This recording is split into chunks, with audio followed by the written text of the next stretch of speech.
Welcome to Living the Dream, the show for dance teachers and studio owners. We live for the breakthroughs, the laughter, the messy moments, and the magic.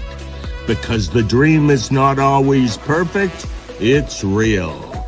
Let's talk dance, studio life, and the journey. Here we go.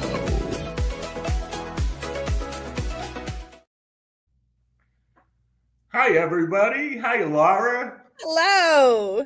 Welcome, everybody. This is Living the Dream, a special holiday edition. I'm Rhee Gold, and I'm happy that you're spending time with us today. If you're a dance teacher or a studio owner, I have a feeling you know exactly what time of year this is. It's recital season. It's exciting, emotional, exhausting, and in the end, one of the most meaningful things that we do. And remember, you can also find Living the Dream on Apple Podcasts, Spotify, and YouTube. So be sure to subscribe and join us whenever you can. Laura Carroll is co-hosting with me today. Laura, thanks for being with us. Thanks, Rhee. I am so happy to be here. I'm especially excited to hear this conversation as my recital is coming up in a couple of weeks. And I'm sure there are a lot of studio owners and teachers out there who are checking off recital lists, sending final reminders, getting all your costumes ready, and basically getting no sleep. Yeah, that is where we are. That's the truth. Yes. But there's something wonderful about this time of the year. The work is enormous, but when the curtain opens and those kids hit the stage, we remember why we do what we do. Our guests today are Kaylee and Abby of Prosody. They have more than 30 years combined experience as directors, choreographers, and dancers, and they understand what it takes to bring a performance to the stage. Today, we want to talk about ideas owners can still incorporate, even if it's a week from now. And when this is over, how we can learn from this year and make next year even better. So, Laura, when's your recital? So we got 2 weeks to go, Rhee. 2 weeks. I'm very excited. We have one more week of class. Actually, it's 3 weeks because we have one more week of class, then a week off, and then we go into rehearsals, and our show is that weekend. So very excited. I'd love for you to tell our viewers and listeners on our podcast a little bit about your school, where it's located, how long you've been at it. Tell us about yourself, Miss Laura. Okie dokie. Well, my studio is just outside of Nashville, Tennessee, about 20 minutes south. It has been in business for 56 years. Ooh. And I'm not secretly 100 years old. I've owned it for the past 14 years. It was owned by my former mother-in-law, Anne Carroll, and I just have the great honor and privilege of continuing her legacy. And so how did you get into dance? Were you a dancer before you knew your mother-in-law? Yes. Yes. Yes. So I started dancing kind of late. I started at 11 years old. And my inspiration story is that I was at a festival in my small town of Grimsby, Ontario, Canada. And I saw these can dancers dancing in front of the Miracle Mart. And I looked at my mother and I said, I have to do that. I have to do that. And so the very next day, she called that studio that had the can dancers, and I started that week. Really? And I've never stopped. I've never taken a break from it. I love it. How did you land in Tennessee from Ontario? So I was a professional dancer. I worked on cruise ships and did some tours and things like that. And in my travels, I met my former husband, who was from here, Franklin, Tennessee. And we decided to move here. so that I could start working at the studio and be a part of the family business. And I fell in love with it. I loved it so much that when my mother-in-law was ready to retire, I offered to purchase it. So you got rid of the husband but kept the studio. My girl. I was trying to like leave that part on like the low down, but I'm a little surprised it flew out of my mouth, but it did. Yes, it was a long journey, but I'm here. I love it. I love it. So what do you think is the hardest part of recital season for you? Well, I'm going to tell you, I have really changed a lot of things that I do for recitals. So now it is actually a very, very enjoyable experience for me. I would say the hardest thing is probably just making sure everybody knows all the details. Like even simple things like you have to bring your costume to the recital. Like I always worry that everybody hasn't read all the information or that they are not informed going into that week. And of course, we're always going to have some people like that. But that's my biggest worry. What made you more organized? What made you get to the point where you are really enjoying it rather than stressing over it? Just out of curiosity. Yeah, I mean, we do a lot of pre-planning very early in the season. So I order all of my costumes before Christmas. I do my show order before Christmas. So everything, all of that is really organized out, and the teachers know what songs they're going to choreograph, all of that. And then I have my company director is our stage manager. So she handles all the backstage stuff, the check-in, the checkout, and she communicates with everybody. She gives everybody very specific jobs. And at this point, it's just running like a really well-oiled machine. I'm just trying to get a couple more things off my plate before we go into that week break so that I can truly take a break before we have recital. And yeah, that's really what's helped me. It's really like building my team and also, figuring out what works and what doesn't. Got it. And that takes experience. Yeah. Let's say hi to Erin. Hi, Erin. And we also have Erica here. We'd love to hear from everybody who's watching today. Let us know who's here, where you're from. That would be awesome. So we're going to bring in Kaylee and Abby from Prosody. We're going to talk recital some more. I feel like recital is an exciting time for our families and can be a really exciting time for ourselves. Yes. And sometimes there are new ideas and new things to consider. And that's what we're going to talk about today, as well as the day-to-day details. Go for it, Laura. Well, we are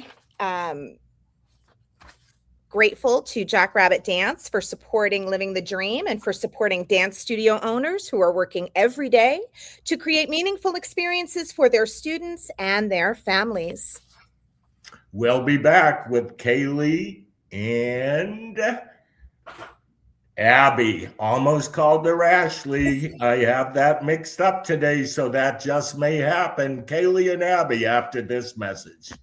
This episode is sponsored by Jackrabbit Dance, the dance studio software empowering you to build the studio of your dreams. With over 20 years of experience, Jackrabbit has the solutions and industry insights to help your business grow. Want to increase student enrollment, optimize your pricing to be profitable, or improve staff retention? See how other studios are using Jackrabbit Dance to hit their goals year after year. To learn more, visit jackrabbitdance.com/benchmarks. And Abby and Kaylee, welcome, my friends. Hello. Hello. It's great to have you. Welcome back. I'm happy to welcome Kaylee and Abby from Prosody. This is Living the Dream. Thank you for joining us. You are here at exactly the right time. Well, Yes. thank you for having us. We really appreciate it. It's great. We're looking forward to tapping into your experience and sharing ideas that dance studios can still use to make their recital more joyful and meaningful for the children and the families that they serve.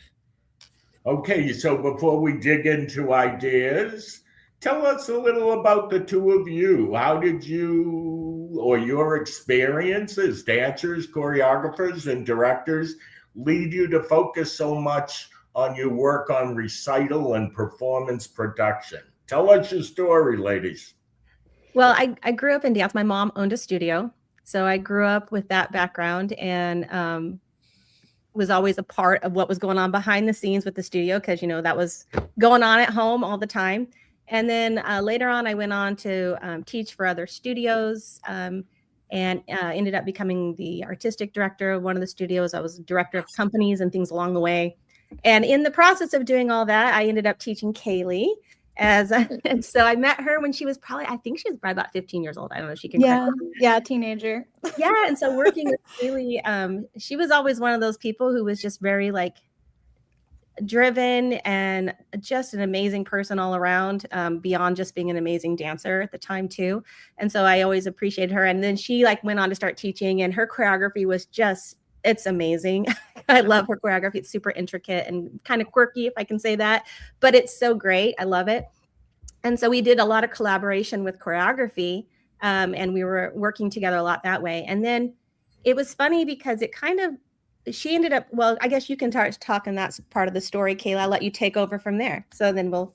Yeah, so from there, Abby was kind of turned into my mentor and taught me how to teach and how to lead a company. And she kind of brought me into that side of the teaching world. So then I became the company director with her, and we did that together. And then from there, I was also the recital manager as well at our studio. So we kind of tag teamed through a lot of stuff. And then just through working together, we ended up having the same frustrations when it came to putting on recitals and also performances for our company, whether that be parades or community events or competitions. Organizing and planning all of that is a lot, as we know, and we kind of were frustrated with the lack of tools that were available specifically for dance studios in technology. I remember being on my floor with my highlighter and my show order trying to figure out my quick changes. And while I have little kids running around, and I was like, this is ridiculous. Why are we still doing it this way? It's, 20 whatever, and this has to end. There has to be an easier way to do this so that I can put my love into dance, into the choreography, into the show, into the kids that are on stage, instead of all of my time on the floor with a highlighter counting, and then, stressing out that I forgot a kid and things like that. So from there, we went into kind of a deep dive research on tools that were available, and we found that there weren't really any that fit exactly what we needed. We could get this piece from over here. We could get this piece from over here. There were management tools for professional theater productions, but it's different when you have hundreds of children and parents. And so there was this real gap of the tools that we needed to not only serve our students and the parents, but also make it easier for us so we could enjoy it. Like, we just really love dance, and I didn't like feeling anxious or stressed about different parts that it was taking joy away from the whole reason why we do this. And so we decided, like, well, if we can't find it, we're the kind of people, if you see a problem, you just fix it. Most dance teachers and studio owners, I feel, are like that, where they just see a problem and it's like, well, I'll just do it myself. I'll fix it. And so we created a program or app and some systems to for our own selves, and then we looked at it and go, this is actually really good. I bet there's people that want this too. So that's how we ended up here and in the technology space, which I didn't see myself doing. But we've taken that leap from not only the artistic space and dance and all of that, what we love, and be able to combine that with structure and organization, just so we can thrive, and hope other studios can thrive as well. Oh, I love that story so much. That's a great startup story. After seeing performances from so many different angles, what have you learned that studio owners may not recognize until they're right in the middle of recital season? I'd say there's a couple things. First is it's so easy for studio owners to get wrapped up in everything that you end up feeling behind the ball a lot. And a lot of that stress comes from just not having prepared early enough. So that's one thing, is to really just make sure we're setting our sights to preparing early. The second is being to really create a solid team around you, support system. Believe it or not, you guys are all amazing, but you can't do it by yourself. It's just, you could, but it's not worth it, right? So I don't doubt everyone's abilities, because all of the studio owners and teachers that I've worked with are amazing humans, and they can do a lot with very little, but you don't have to do it yourself. So creating that team. And then also, I would say the third thing would be that the energy that you're giving off, if you're giving off the stressed energy, that energy is going to permeate through your whole studio and your recital, your parents, your students. So really recognizing that the energy you bring to the studio as soon as you walk in those doors is really impactful. And I think right now during this season, when it is May-cember and there's a million things going on, reminding ourselves to take a break, center, breathe, and really focus on the energy that we're bringing into our studios. Great advice. Yeah, I agree with you. A lot of people say, oh, don't talk to me, it's recital time. I look at this as, even if you are under that pressure, it needs to appear this is the happiest time of the year, because it is for your kids and everyone else. So I want to ask another question. My recital coming up in a week or two. I can't redo the show, but what can I do maybe to make the experience better for my families? What are 2 or 3 touches you guys might suggest I could do?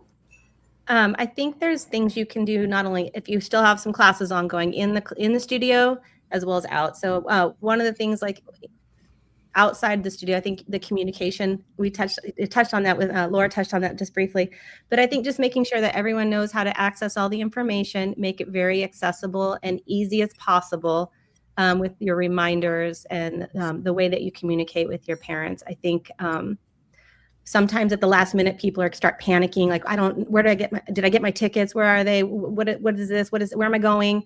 So you want to make sure that is all they're going to do that. So you just want to make sure that it's easily accessible, that they know where to find it, whether that's a link on your website or information that you posted, or if you're using apps, all that, just easy for them to access, and all of that. I think also within the studio at this point in time, if you're that close, I think the focus should just be on really building up the positive experience, the encouragement. I don't know that you're going to make a lot of massive changes at this moment, unless it's I hope not, right? So you want to be trying to do things that really build up your students and make them look forward to the recital and to be excited about it. So I think, again, just having that attitude, the positivity, little things you can do, having them perform for each other, have parents come in and perform. A lot of those things can just really help stave off those nerves and kind of just help them to feel more prepared. So those are a couple little things that I think you can definitely implement. Absolutely. Yeah. A couple other things I would say too is some with the performing for each other. One of the studios I like to work at, we had ribbon week, where if you performed in front of the class, you get a ribbon. So they're kind of so that last week before recital was I think we called it Blue Ribbon Week, but you can make it Rainbow Ribbon Week, or whatever color you want. But they earned a ribbon for any students that would get up and perform the dance. We do it in groups. Some of times, pairs or however, depending on the age grade. So I like a ribbon week is one way to kind of get that positivity in your class. Also, practicing in class anything you want your students to do at recital, at rehearsal, especially for those little ones. Practice how they walk backstage. Are we going to put our hand, make a little train? What do we do in our tap shoes? How are we supposed to walk backstage in our tap shoes? What does the bow look like? Are we practicing the bow? How do we line up for a bow? What do I do when I get to the theater? How do I find my dressing room? So everything that you want your students to do there, practice in class.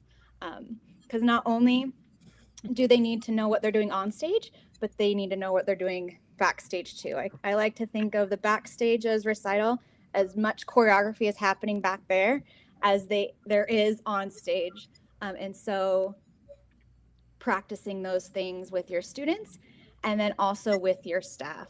I like to do a meeting with my staff where we have our master tech, we have everything, and we literally run through the entire show verbally. So, Miss Sarah's like, okay, I'm pulling this class and this class next. And Miss Jenny is saying, I'm getting this prop and moving it to here. So we verbally visualize and talk about everything that we're doing at recital for our rehearsal, so that everyone knows ahead of time what they're doing. I would also say it's important to utilize the music that you're going to use for the show in the studio ahead of time, so that there's no big surprises when it comes to you get to the theater and suddenly this is the uncut version of something that someone accidentally uploaded or whatever. So making sure that the music that's going to be used at the recital is what's being practiced with in class to kind of avoid any of those unnecessary stresses. So that would be another thing that you can do. And with that staff meeting, I think that's a really important thing to do. We can just do that on Zoom now. It's nice, you don't have to necessarily be in person, but also making sure that everyone on your staff understands what their job and assignment's going to be when they get to the theater, so that it's less stress on you. Not everyone's going to be coming to you like, what do I need to do? Where am I supposed to be? So they all know where they're supposed to go. And I also recommend that if possible, you assign somebody other than yourself to be your go-to question person. So again, you're not the person everyone's coming to for all the questions. Maybe you assign one person. A lot of times that's like whoever handles your front desk. Usually they kind of know everybody, but maybe they're your go-to person for any questions or concerns or emergencies or whatever, that they go to them first. And that kind of helps buffer you from having to handle all that extra stuff, extra stresses, because you want to be able to focus on what's going on stage. I would hope. Awesome advice. Thank you so much. I want to put us in the shoes of a child, especially a young dancer walking into her first recital, his first recital. She doesn't know the schedule or the details behind the scenes. She just knows that this is her big day. From the time she arrives until the time she leaves the stage, where are the moments that a studio can make her feel safe and important and proud? I love that question. Yes, that's a couple of those things we already talked about were, one, that ribbon week, really building the confidence that they're ready for this big moment, and practicing all of the behind this backstage stuff in class as well. Another thing that I really like to do, especially for those younger dancers where they're inexperienced, is really use your experienced dancers. You have a group of dancers already there that are excited and they already know what's going on because they've been doing it for a while. So use your senior dancers or your more experienced dancers to help those younger ones. And those younger ones look up to those older ones so much. So something coming from your older dancers is going to mean a lot more than coming from you. No offense, but true. But they look up to those older dancers so much. So using those older dancers to your advantage to build up your younger dancers. One thing I like to do, also our older dancers, they love to make a video. They love it. They love to make a video. And so I will have them like act out what they're supposed to do. You know, so they come to the check-in dance or check-in desk and they say, this is where I go for this. So I let them kind of make my what to do at recital marketing video. One, because they already know what to do because they've done it a million times before. And then two, my younger dancers are actually going to listen because it's not coming from me and it's coming from these older dancers that they really look up to. So using them, I feel like, is one of my little hacks to making sure my younger dancers kind of know what's going on and they feel safe, because when they know what's going on, there's that safety there, because you feel nervous when you don't know what's going on. And so having those steps in place to make sure that they feel comfortable, that they feel ready, is what will bring that safety. And I agree. I think if possible, introducing the people that will be assisting them backstage, whether it be your older dancers or maybe volunteers, if they could come into the class before they get to the theater, and then this is so-and-so, they're going to be walking with you. And so they get to know those people. And then I also think, if possible, I think the expectation of having a little bit more time in your dress rehearsal for those little ones, or new ones, because you do want to give them a little bit more time to like see where they're going to walk in, what's going to happen, and have a little bit more time with them. Obviously, your company dancers who've been doing it a million years, they're in, they're out. You're, hopefully all good because they've been doing their dances all year long almost. But just to be able to have a little bit more time with those little ones and really kind of help them through that initial process. It really can help them over those nerves and things that they might be feeling when they get to the theater. That's great. You have given me so many ideas already just sitting here listening to you. Thank you so much, ladies. The teachers have a lot to manage on recital day. That's an understatement. What they say to a dancer in those few minutes before the performance can stay with that child. What kind of message should a teacher give dancers before they step on stage? Oh, I think that it should always be something positive, encouraging, and just how excited that I would be as a teacher to see you be on stage. And I know that you guys are going to be amazing, and just enjoy this moment. And just, I always want to give them like that positivity to go on stage. And life's not about when we mess up. It's about how we keep going. And I think that's an important thing, is it's not about like, we're all imperfect, that we might make mistakes, but that's not the takeaway. The takeaway is look at how much you accomplished, what you've done all year to get here. You just go on stage and have fun and like really enjoy this time. I think you have to just keep it very positive. Yeah. I agree. The time for critiques and fixing things has passed.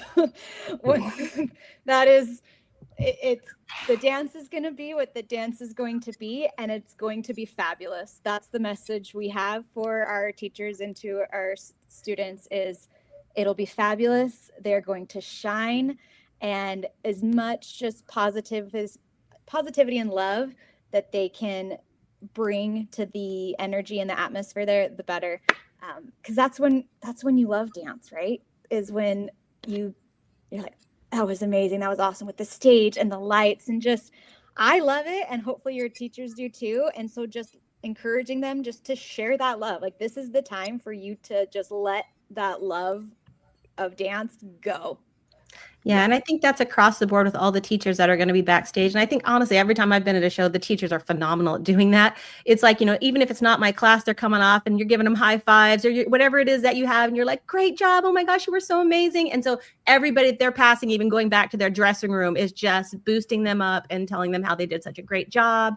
And so I think just everybody that's involved in any kind of interaction with your students should always have a very positive mindset and be encouraging. And so I've never actually encouraged something opposite of that. So I think it's something that we'd kind of do, but it's definitely something to have a little bit of a reminder going into recital week to all your staff, is just keep it positive. And just, this is now the moment where our students are going to shine, and we want to make sure that they feel really good about what they've done. Okay, great answers. And I want to say hi to Arlene and thank you for your nice comment, Arlene. Good to see you. Arlene had a studio in Rhode Island for a lot of years. I remember her from my New England days or my New England life until a year ago.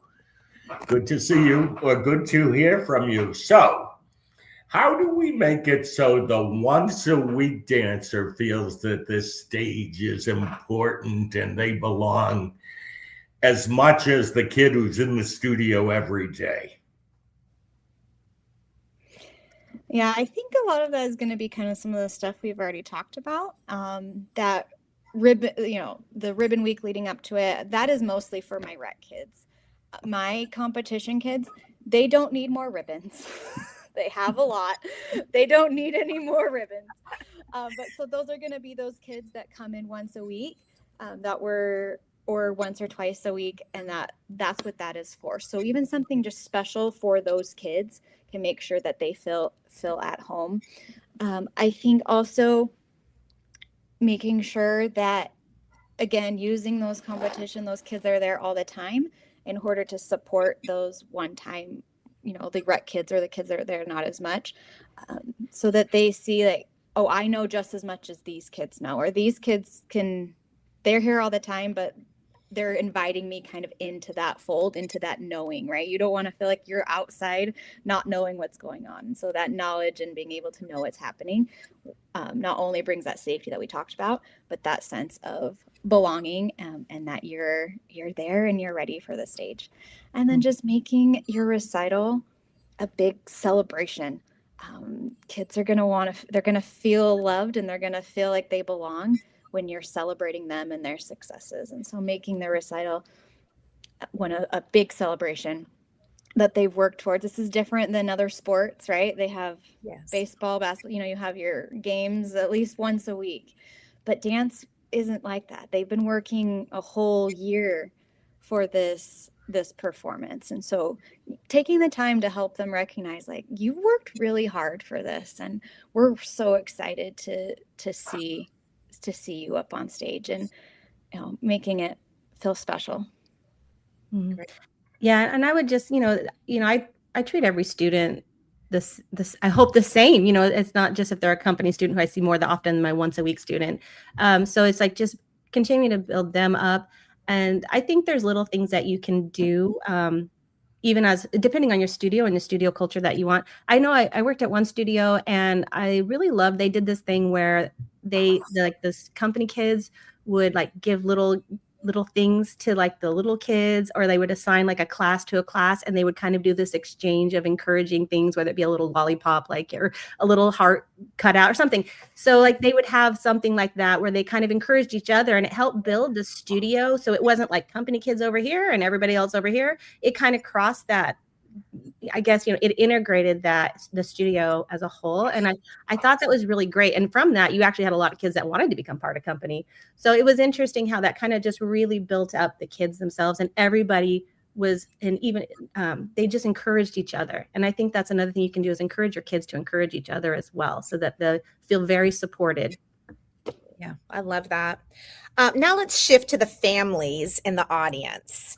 So they may not understand everything it takes to produce the recital, but they know how the experience makes them feel. And I hope it's great.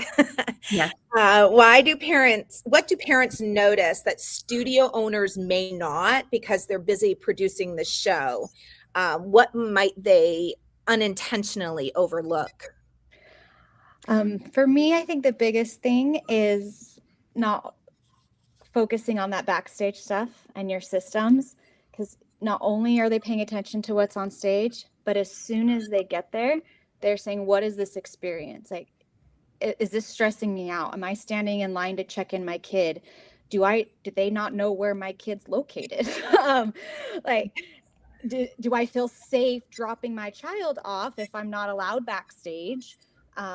All of those kinds of things. So the experience behind the stage, the backstage, getting to the theater, is just as important as what's happening on stage, because they're not just looking at most of our parents, they don't know or care if the kids' knees are straight or bent, or if they did a pirouette from fourth or fifth or turned in, like they have no knowledge of.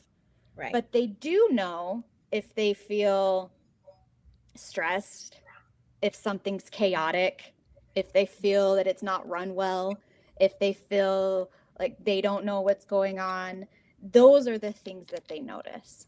You can walk in to a recital and see and feel a difference between something that has been prepared for and is well run and something that is a hot mess circus, right? In my nicest words possible. And so that's what they're judging on, and that's what they're paying attention to. That maybe sometimes when we get caught up in the details of the show, we're trying to worry about the technique or the lighting or things like that, that you might forget those systems that are really important. That check-in and check-out system is so important. It really, truly is. And it's also, I feel like, a struggle for a lot of people. So if you struggle with that, don't worry, you're not alone. But those little things are really important. I would also say, like, as a parent who sits in the audience occasionally, like I don't get to sit in the audience very often, but when I do, it's like I'm a parent like anybody else, and I you're there to. I mean, obviously I love to watch all the dances because I'm a dance teacher and all that, but I'm there to watch my kid, right? So I want to see what my kid's doing, and so you start to notice, like, I think parents can notice, like, does their kid get any time? Like, do they shift lines, or is your kid always stuck in the back? Like, I think a lot of teachers try to shift that around. But that's really, you're focusing on those kind of kids that are maybe even like the once a week kids. You want to make sure you give them time in the front. Sometimes with your company kids, you've got a bunch going on and parents kind of already know the drill because they've been seeing it. Yeah. But, you want to try and make sure that you give kids time to shine. You want to make sure they give them a little bit of space, make sure they can be seen. So that's something I think parents really notice from sitting in the audience, as well as all of the communication and the way that they feel supported throughout through building up to the recital and throughout the recital process. So I think that's a really a big impact that you can have on your parents, is just keeping your communication really clean, very easily accessible. And then just thinking about those things from a parent's perspective, sitting in the audience, what are they going to notice? And, they're there to see their kid. That's what they want to see on stage, right? Yeah. I would also say too, one thing that you might look over is the length of your recital. Yes. You just messed up my next question. Oh, sorry. No, okay, because I'm going to ask it in a different way. But also the length of your recital. Like Abby said, her and I love dance. I could sit and watch, and I love all of them. But not every parent that is sitting in your audience is someone who particularly enjoys the performance arts, right? So being really aware of the length of your recital and the flow between dances. Please don't be closing the curtain after every dance, right? Like that's, let's not do that. So what are we doing? What's the flow like? Are we getting kids on? Are we getting kids off? The pacing is important. And then that length. I feel like I always say like, when we go to see a movie, I mean, they've done, we know most movies are going to be about what, hour and a half, 2 hours. And if you have 2.5 hours, it starts to get feeling pretty long, So I feel like, our shows should kind of follow that same thing. We usually try and aim for about, 2 hours max is what we try and aim for. But if you have to, then maybe break it up if you have to do more than that. Cause I just think sitting still that long, it makes it really tough on parents. Yeah. Okay. So here's my next question. Other than length, what are things that we have a habit of doing or have been tradition in our school for a long time that maybe the audience is no longer appreciating? Yeah. Do you get the question? Yes, I do. So one is that length. Let's make sure, especially in today's world where you're scrolling on watching 2-minute videos, 3-minute videos, that tension span maybe might not be as long as it used to be. So keeping aware of length of the dances themselves and then your show as a whole. Also the transitions between dances. how are you getting those kids on and off stage? It's worth, I feel like, relooking at. If you've always done a blackout or a blue out, or are you going to do tags? How are you dealing with quick changes when you do need time? So looking at those specific things is one thing you can look at that you might be able to change to adjust your pacing. Another thing would be looking at your backstage systems. There are a lot of new things out there that you maybe don't have to print out everything anymore. You may be able to do a check-in, check-out system with a QR code instead of signing pieces of paper that are really difficult to actually use as information on where the children are located. So looking at your systems, you might be able to find something that may work better now than your previous system before. I would also say, like, I've noticed that most studio owners at some point in time during their recital have some type of announcement or discussion or thank you or awards, perhaps something like that. Sometimes those things can start to drag out, or the placement of them. So maybe looking at, like, I've seen where people do it like before the second act starts, like right at the end of intermission, and they kind of do a thing where they get the kids out or whatever, if they're going to do awards, or they do a scholarship announcement, something, and kind of, but just keeping it, make sure that you're not dragging it out, that you're not just out there just talking and talking and talking and talking. And, you want to make sure that you kind of get that dialed in a little bit, because sometimes parents can be like, okay, you want to make sure that they're not having to sit there longer than unnecessary. So that would be maybe something to look at. Okay, I agree with both of you, and I have a couple thoughts. Why isn't that group flap all changing off while this group is coming on with their chasse? Okay, so now nobody in the audience could get up. And I'll also add one more thing that I know works. When you do have a point where that might normally be a blackout, or might be a time frame that you have to adjust or reset, why can't you give out the 5-year awards right at that moment? Exactly. While it's being the curtain is being reset in the back. Yes. And then that's over. So now 5 years are gone. You didn't even have to do that. Yep.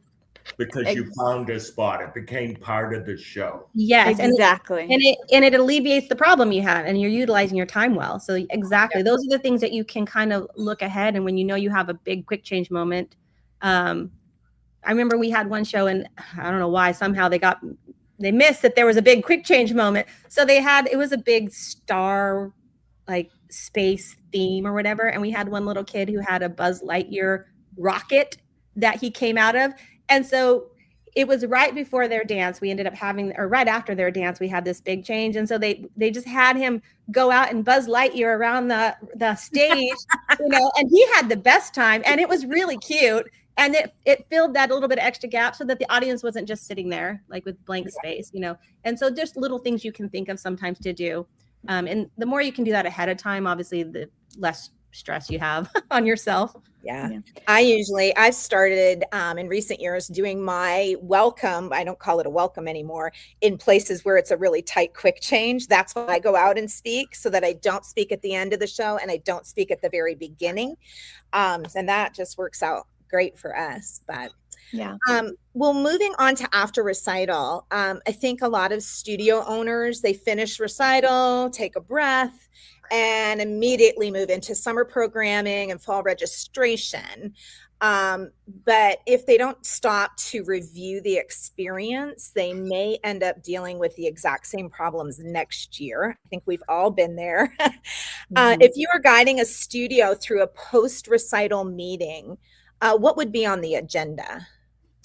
I think you kind of want to do the good, the bad, the ugly kind of concept. Like, what was really great? What worked really well? And like, get that feedback from your staff. And the same with, okay, what was problematic? What were things that we could tighten up, or what were things that we tried to implement but didn't really work as well as we thought? And then what was just terrible? What do we really have to just like change? Sometimes you need to ask those questions and get the feedback from the people that are dealing with those situations backstage.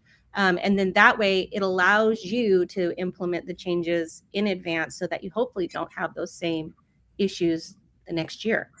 Yeah. I would also say, one, don't hold that meeting the next day.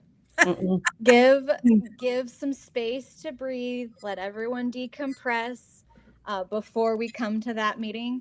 One, so maybe you can actually, if you leave the recital on a high, then you can come to the meeting with maybe some constructive things on way we can do better. And if you happen to leave on a low, maybe you can come to that meeting a little more positive or in a better headspace. Yeah. So definitely leave some space to have that breakdown meeting. Don't do it the very next day. And I think it's good to give your staff a heads up though, and just say, hey, I do want to touch base with you afterwards. I want to know what you thought was working, what didn't work. And if they are assigned to a specific job or area backstage, let's say they're the runner or they're the side stage manager or they're the prop person, what about your specific assignment worked, what didn't work, so that they're getting more? And then was there anything else that you noticed that somebody dropped the ball or there was something that happened that was unexpected, and how could we not have that happen next year? Sometimes things happen, you're like, oh gosh, somebody threw up and I wish we would have had a mop side stage. Having had that happen before, we wished we had a mop side stage. So like, what is it that we need to prep for next year? And you'll find that they have a lot of feedback. You'll definitely get the answers to the questions because they want to help. Yeah. And I think too, also, don't feel like you have to fix everything that year.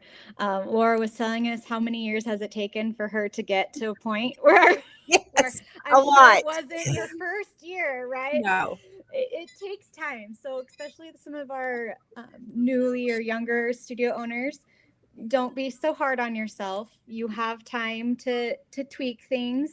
Maybe just pick maybe the top 3 things that you need to fix for next year. And other things, they worked, maybe weren't the best, but we'll tweak that at a later date. Sometimes we can feel overwhelmed. And so I want you to leave that meeting feeling like you have a plan moving forward and you're ready for the next year, not where you feel like, oh no, this was a disaster and we have to scrap the whole thing. Right.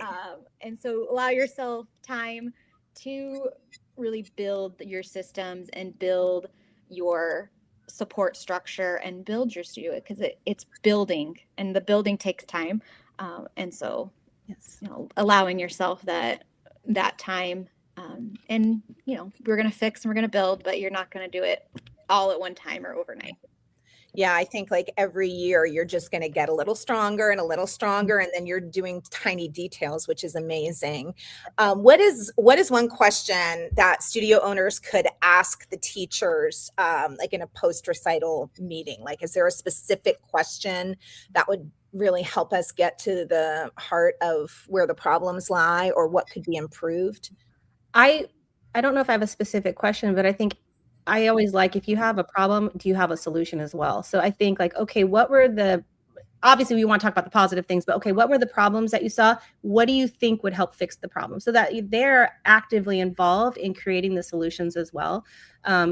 So I think for me, that would be at least part of that question that I would definitely want to include. Okay. Once the studio identifies the changes, where should that information live? In our Google Docs. How do they turn the discussion into a working plan for next year's recital rather than notes that disappear until the next stressful season? Right. Well, this is where all of that preparation we kind of talked about earlier comes into play, where you're planning your recital months, a year in advance. So as soon as that one ends, we have this recap meeting, we get our goals, and we're planning that next one right away. So there's no gap in between identifying the problems and what we need to adjust into implementing that plan. So we're going to do that, kind of right away. So they're not just sitting in your notes app, that we're implementing those things that you want to adjust. And then implementing that into your communication. systems that you already have in place. So if you have a recital document or a recital Bible or whatever you're using, that you're going to make those changes right then. And then moving forward, any of that communication is going to reflect those changes. So this is also where your work with Prosody fits into the conversation. Yes, it does. You have taken your own performance and recital experience and created tools, workshops, and resources to support studios. How could Prosody be helpful at our studios? Yes. So this is where we're going to add that technology into your recital planning and communication. When we were working together, when I started, this is going to age me, but when I started, I had to print everything out into binders, right? And then I'd hand my binders off to my teachers, or I would post everything on the bulletin boards. That's how we communicated information. And then later on, I got Google Docs, and then we did email. But even then, it seemed like communicating what I needed to communicate was difficult. They're like, I can't get the Google Doc. I can't log in. Where's that link again? I lost the email. Wait, didn't you send this? And so that's where I found problems. And so our solution has been Prosody, where within app and using technology, you can do your tech forms ahead of time. You'll have all of your music, you'll have all of your costumes, you're organizing all of that in a place that is meant for it. So we're not using tools that were maybe used for something else and trying to adapt them. We're using a tool that is meant specifically for planning recitals and planning performances. Your check-in system is already integrated. Your music playlists are going to be automatic. We're trying to automate everything that we possibly can, like the quick changes, in order to, one, make it easier, and two, free up your time so you can do stuff that you really love. Yeah, and it really allows the collaboration between you and your staff. So your teachers can go ahead and they can upload their music, and then that automatically links right into whatever show that their dance is going to be. So it's all there. They can input the tech forms like Kaylee mentioned. They even can go in and put their lineup order in detail so that whoever's running backstage at your recital will have that lineup order, which wing they're going in, and who's first, all that. So that is already all built in so your staff can go ahead and have all that information right there. And so the more that they can just get in and like do that work ahead of time, it's a gradual building process. So then by the time you get to recital, most of that stuff is there. It's easy. And then even within the detail is even within the quick changes, you can go in and put stage right, stage left notes. You can put in there's a lot of levels of detail that you can put in so that it all feeds in. Even on your tech sheets, you can put in where your intermissions are, where your bows are going to be. You can put in your curtains, where those are going to go. You have all of that ability to put all that detail in and detail out each of those aspects of the show. So those the smaller details that you get through, but are important. Awesome. Rhee, I think you're muted. I would like to hear what you have to say.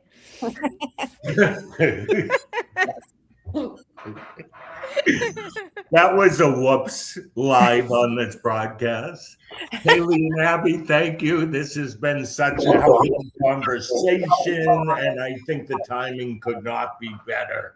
A recital can feel like a mountain of details, but the reason for all of it is the child who's about to step on stage and the family who cannot wait to see that moment.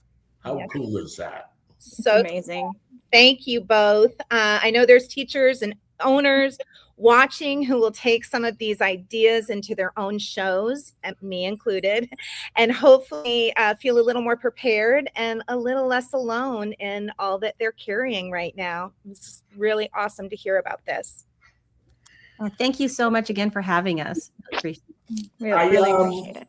I want to thank you, Laura, for being with me today. You did awesome.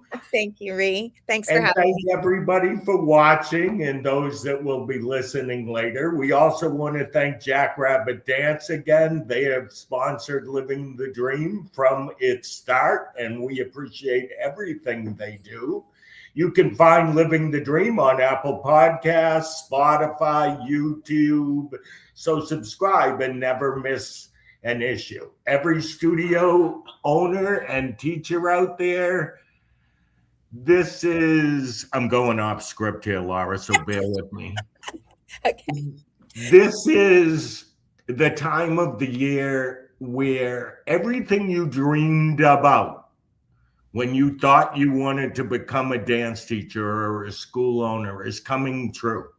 It happens every year. Instead of this being a stressful time, look around and say, wow, I created this.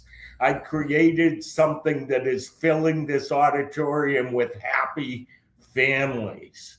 Appreciate where you're at. Enjoy the moment. You've earned it. Yes, there are things that can be better the next time, but don't let those things keep you up or keep you worried. Make it so you're noticing all the good that's happening right there at your recital at that moment. And believe all those people who come up and say, better than a Broadway show, okay? Because they mean it. No matter what you think or what you know inside, they mean it. And you have made a memory that'll last forever. Thank you again, Abby. Thank you again, Kaylee. And until the next time, keep living the dream, my friends.